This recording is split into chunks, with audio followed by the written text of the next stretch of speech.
তুমি মুসলিম? জি আঙ্কেল। ও কি জানে না তুমি খ্রিস্টান? একজন মুসলিমকে বিয়ে করবে তুমি? বাবা, আমি ইসলাম ধর্মে কনভার্ট হব। কি বললে? এখানে ওর কোনো দোষ নেই। ও যাই করছে সেটা শুধুমাত্র আমায় ভালোবেসে। দোষ যদি কারোর থেকে থাকে সেটা আমার। মারতে হয় আমায়, মারুন আপনি। ওকে বেরিয়ে যেতে বল। বাবা তুমি যাও তো এখন। আমি আপনার মেয়েকে কোনোদিন কষ্ট দিব না। মাফ করে দাও মানে? 4টা বছর পরে সে এখন তুমি মাফ চাচ্ছ? হাল ছেড়ে দিচ্ছ? তো আমি আর কি করবো, আমাকে একটু বলবা? একটু বোঝার চেষ্টা করো। তোমার আর আমার ধর্মটা আলাদা, জেনি। তোমার ফ্যামিলি কখনোই আমাদের সম্পর্কটা মেনে নেবে না।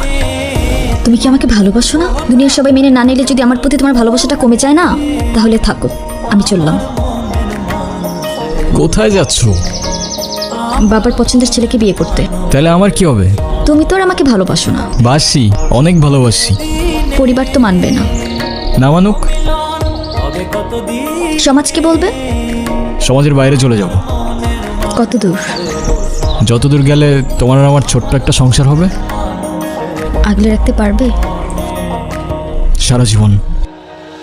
মেঘের বিদ্যুৎ মেঘে যেমন লুকালে না। হ্যাঁ বলো। কোথায় আছো তুমি? এই তো বাজার করে বাসায় যাচ্ছি। কেন? আগে বলো, গুড নিউজ শুনবে না ব্যাড নিউজ? ব্যাড নিউজটাই আগে শুনি। ব্যাড নিউজটা হচ্ছে তোমার এখন থেকে মাঝে মধ্যেই বাজার করতে হইতে পারে। কেন?